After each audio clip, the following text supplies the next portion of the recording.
Welcome to the heart of the Canadian wilderness, the Wabakimi National Park in Ontario. In this journey, my son and I are dropped off by float plane deep into the wild. We paddle through epic scenery, have amazing wildlife encounters, and explore hidden treasures.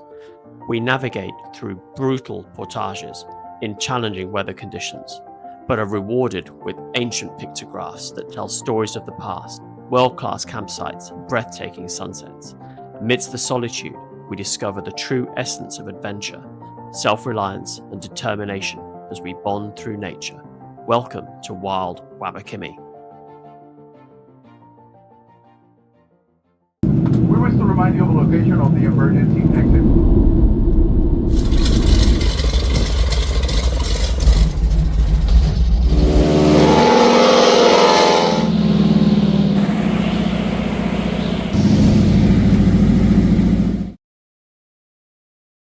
Hello guys, and welcome to Wabakimi. I'm here with my son Hal. We're here for the next 10 days doing a 142 kilometer route, starting at Whitewater Lake, paddling all the way through that, and then down the Pick River route. We've got some challenging rapids that we're going to be portaging. We've got an awful lot of open water that we need to get through. I'm hoping to see an absolute ton of wildlife whilst we're here. So this is my setup whilst we're here.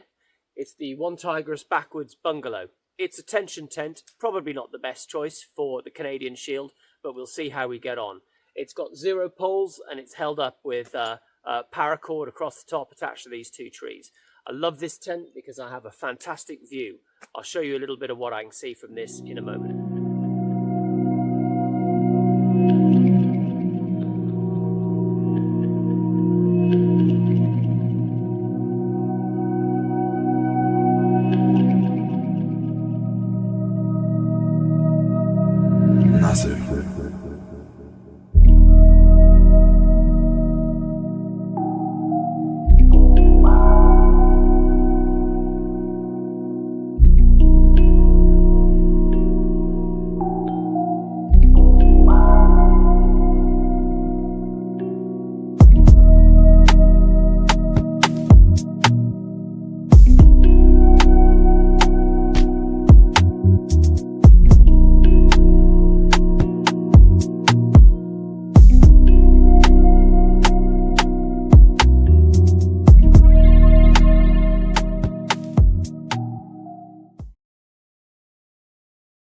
Morning guys. Day 2 in Wabakimi. We've got 10k paddle today to Wendell Beckwith's cabin, and then another 10-15k to get to our island campsite for the night. Got absolutely stunning sunset happening outside, which I'll show you now, and I've got a lot of bugs that are already waiting to wake me up.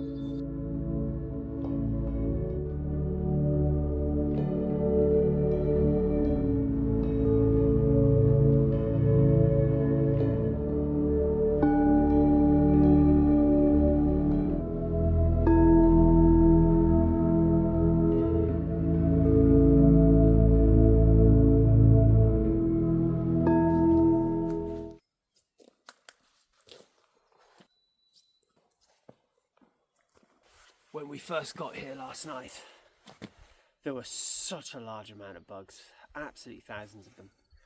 We got some bug spray on, that helped a lot, but they didn't really die down until we got the fire going. So this morning, the boy's still in bed, 7:30. I think I'm going to get the fire started, save a bit of gas. That way I can get a cup of tea going and maybe a little bit of breakfast.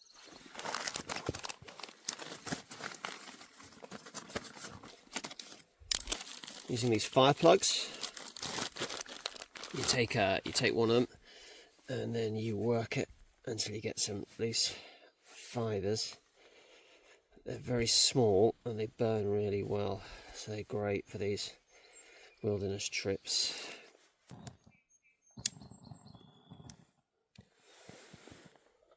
There we go.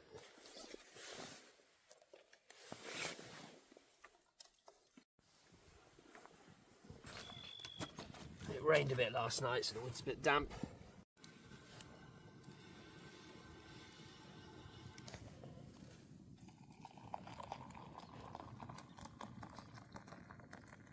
I'm having hot chocolate because I can't find my tea. Food barrel is so full of stuff. It's a 10-minute job to find anything in there. So this is the first taste of the hot chocolate to see if it is drinkable. Hot chocolate and a few bugs. So first order of business today, after we've got the boy up, which is probably the hardest thing I'll have to do today. Teenage boys, they do like to sleep in. Is we've got a 10k paddle to Wendell Beckwith's cabin, which is a series of cabins built by an eccentric genius hermit who calculated that Wabakimi was the centre of the universe. Not sure what went into those calculations, but maybe we'll find out when we go and visit his cabins. He's built some amazing cabins, some of which are still standing that we can go and take a look at, sign the visitors books, look around. I can't wait. I've seen an otter this morning. He came and he was very interested in whatever it was that I was up to. I was obviously in his patch, not very happy about it. We actually heard him last night, but I didn't know what it was. We heard a few splashes, but now I've heard and seen him together. I know it was him that was checking us out last night, but we didn't catch him out. It was dark when he came around to see us. So we're off for the day. We've just set off from a campsite on Whitewater Lake. The conditions are absolutely perfect. The water's like glass. It's completely clear blue skies. Let's crack out the sun, tan lotion. We're looking forward to a really good day of paddling. It's about 9, so not an early start, but not too bad. We're doing a big open water crossing, maybe as much as 2 kilometres between a couple of islands.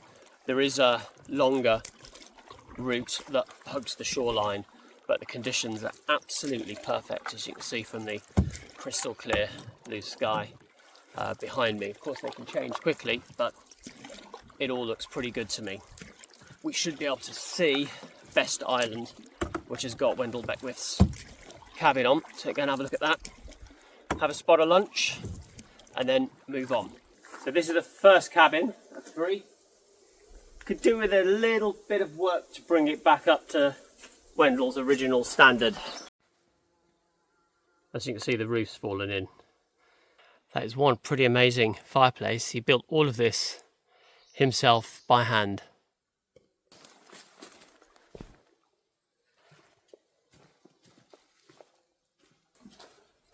And this is main cabin. Still standing, still looking pretty good. Let's have a look inside.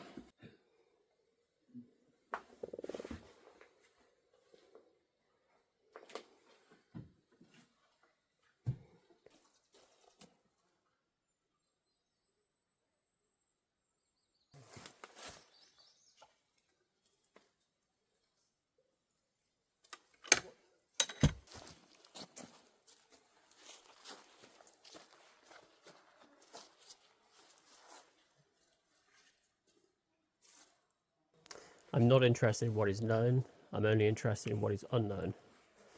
Wendell Beckwith lived here from 1961 till his death in 1980. We're currently doing another really long open water crossing, about 2k, and then when we've done that, we've hit that island. We'll then have another 1k open water crossing to the next island.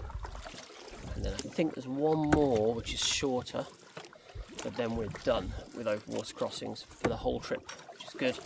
So we've got them all out of the way with absolutely perfect weather. Just finished our 4k open water crossing to this island. We're both pretty beaten because we beast mode paddled part of that to get it done nice and quickly. So we're having a little breather and then we'll be back on our way.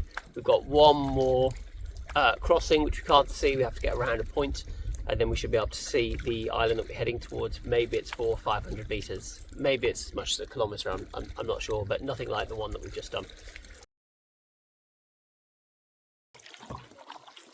This has been a long day.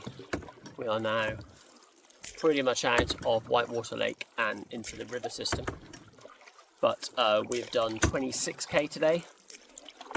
Quite a lot of paddling, nearly all of it on open water as well, so we're both pretty tired. We haven't got our gear dialed in properly yet either, so we've got no snacks because it's all... Right, small correction there, 25k, not 26k. We still have 1k to go to the campsite though. We haven't got our gear dialed in right yet, so none of us have got any snacks to eat.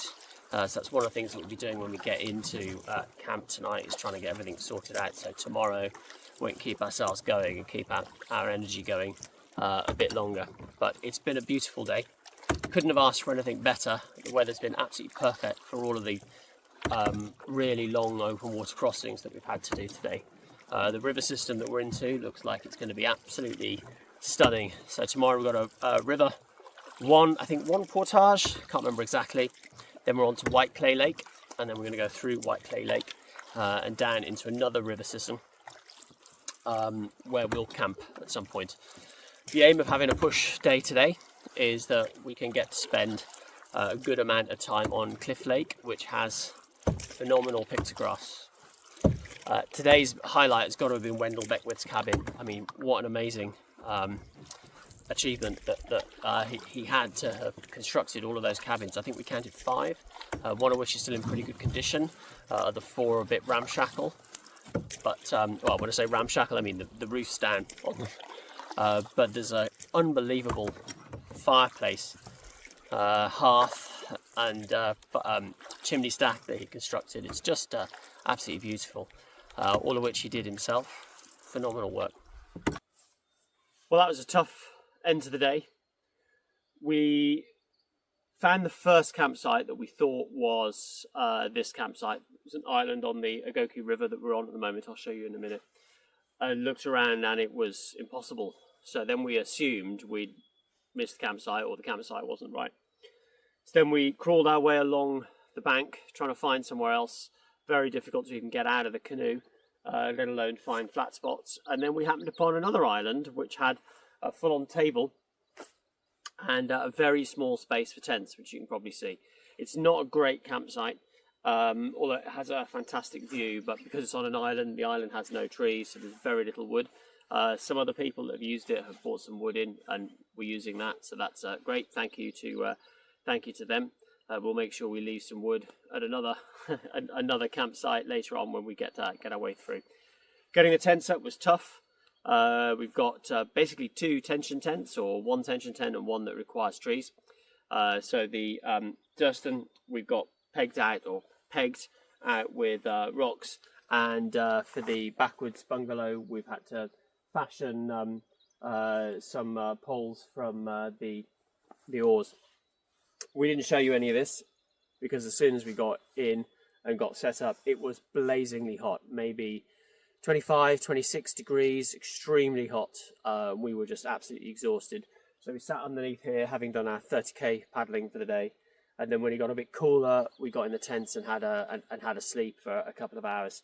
And now we're up doing a few quick activities. We've eaten. We've got a little fire going. Just burning up some wood and trying to stave off the mosquitoes for a little bit, and we'll be in bed very shortly. I'll show you the view of the Agoki River. Absolutely stunning spot. We did earlier see a moose.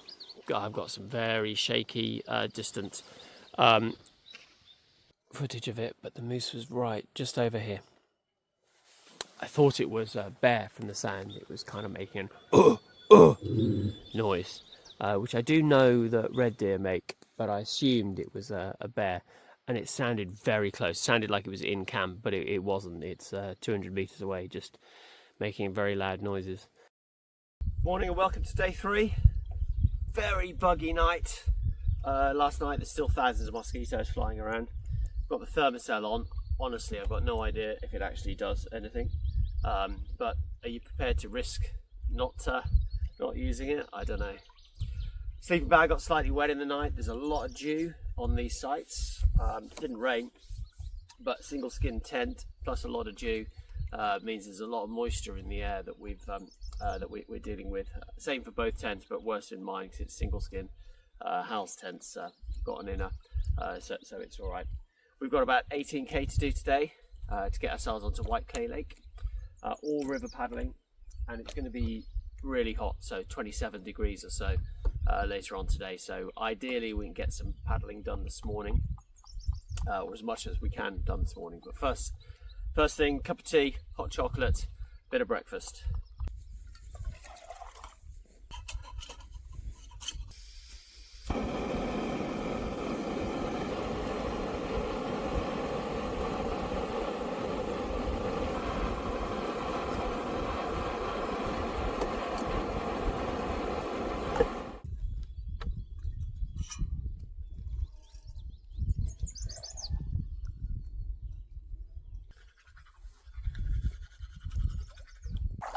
So we're on the water just after 11, a little bit later than we intended, but we did do some fishing this morning, get the rod wet for the first time, and caught a walleye and caught several snags as well, which we had to paddle out, sort out.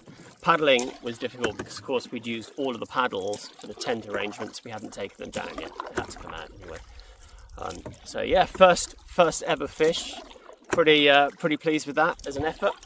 We're approaching our first portage of the trip, which is a 400 metres around some falls, which Bruce has delightfully marked with a skull and crossbones, so we'll make sure we hit those. If this helps anyone, when we're using the map, there's a campsite marked with lunch written on it, with a little X on it. It's actually marked on the wrong campsite, it's on the wrong island. So there's another island about 1 kilometre further downstream that's got a table which is definitely lunch X, which is where we camped. It was only when I got back in the canoe this morning and looked at the map that I realised we were much closer to the junction than it was mapped on, than it was marked on. So yeah, lunch isn't where it's marked on the map, another kilometre further downstream. First port. Hey, bye! Just on our first portage, or our first trip for the portage. We're double carrying, so we're going to come back for the second load we have to carry. So a mouse or a rat, I don't know, and a snake. Unfortunately, I didn't get any footage of the snake. The snake was pretty cool. Had like a red stripe along its back.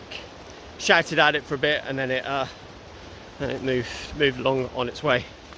So I've done the food barrel. Got a canoe to do next. Unless, Hal, you fancy doing the canoe? I don't mind. He doesn't mind. And we're off. Got the canoe hat on. This double carry. Last year when we were portaging at the beginning, we were triple carrying. So we bought way too much stuff. Whereas this year we're a lot lighter. It's still a faff, but this is actually a really nice portage trail. This is P400 Falls, and yeah, it's pretty pleasant. The trail's quite nice. First portage down, back on the water. If I'm honest, Bruce's map says 400 metres. I reckon it's 600 metres. Feels much longer than 400 metres, but then you're carrying really heavy weights and it's difficult terrain to navigate around. But it's done, it was fine. Path was easy to find and follow. Takeout was easy to find and follow. All in all, totally fine experience. Got another P200 coming up, so half the distance. So that'll probably be actually 400 metres. So we've got P200 coming up. Once that's done, that's all the ports done for the day. Then we're on Whitewater Lake, and then we just need to find a campsite. But there's still quite a lot of kilometres to get done. Bruce has marked on the map that Whitewater is apparently boring, so we'll see. We'll see how that looks.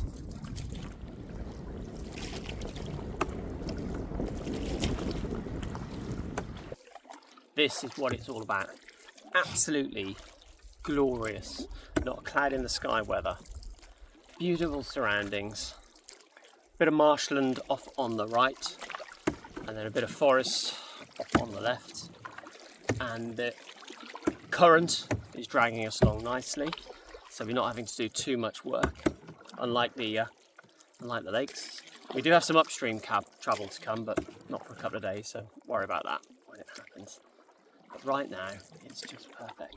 It's very, very moosey on the left, on the right, but nothing I can see.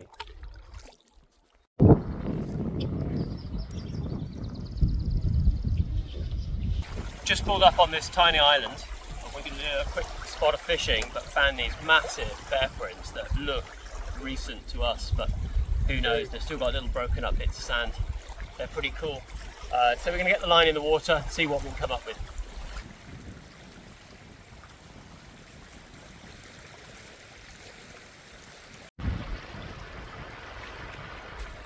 Is that a caribou track? Much smaller.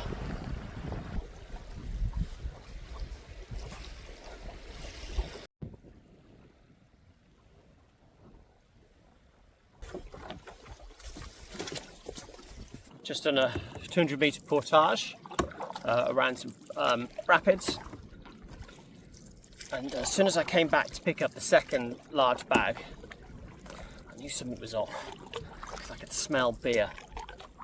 You shouldn't really be able to smell beer in the bush, and I'm like, oh, what the hell would that be? Maybe there was a cache boat there, so I'm thinking maybe some guys had used it and spilt some beer. But in the back of my mind, I know exactly what's happened. One of the cans of the beer in one of the bags has burst, and it's now pouring out all over all the stuff in the bag. Lap 11, 27.57. Rather than doing anything about it at that point, I then portaged the bag, the remaining 200 metres of the portage, get to the other end, and then took it out and discovered one of the cans right at the bottom had indeed exploded, and about half the cans of beer had spilt everywhere. So then that is why that K took 27 minutes, because we had to stop, get everything out of the bag, clean everything off, dry everything, generally sort everything out, because you don't really want to be out here with bears stinking of beer. Doesn't seem like the best choice available to you. So that should be all sorted now. We might have to do a bit more when we get to camp. We've now got about 5 or 6k on the Wabakimi River. No more portages for the day. Always nice when you get to that point. And then when we're through the Wabakimi River, we then enter onto Whitewater Lake, and we're going to hug the south shore, right hand side, all the way along to one of the campsites. 2 campsites marked on the Whitewater Lake. So we've got to decide which one of those we're going to go for. They're about 3k apart, so if we don't like the first one, we definitely go to the second one. And we're not going back to the first one, but we'll pop out and have a look at the first one. Maybe we'll stop there. It would be nice to have a day where we've got a bit of time to relax at camp. We're just entering Whitewater Lake. It's our first sign of it. It looks pretty awesome. Yeah, it's massive. There's an annoying spit of land that you can see on the right hand side that we have to canoe down for about 600 metres, which then puts us in the middle of Whitewater Lake rather than just being able to go directly across it. There we go, Whitewater. So we made it to our campsite for the night. This is night 3. This is the first campsite on Whitewater as you travel east. It's a pretty good site. It's just marked with an X on the map, but I'd say it's probably a good campsite. I know Bruce sometimes classifies his campsites as kind of good, world class, very good, etc. It's a nice campsite, but it's just marked on as an X. There's a bench here, which is nice. There's a fire pit that was very overgrown. Looks like it's not been used for, I'd say, a year. We've got a fairly easy day tomorrow, but there's a thunderstorm that's going to hit about 6 p.m. so we probably want to be at camp, nestled in by 4 p.m. so we might have to do an earlier start because there's no marked campsite. So if we want to get to a marked campsite, then we've got a longer day we have to try and do, but of course any longer days just save us time later on in the trip.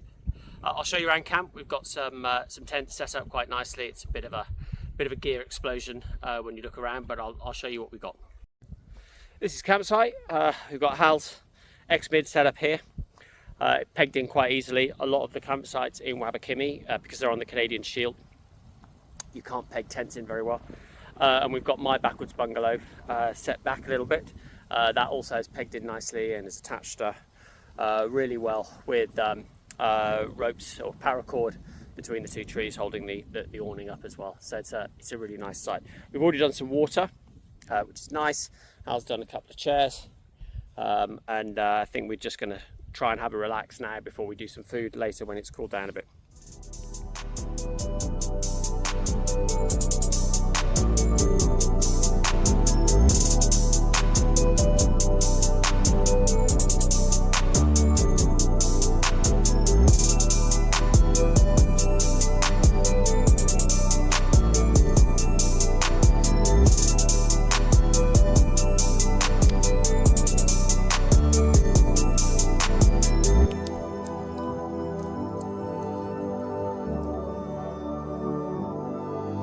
Fire from space juice.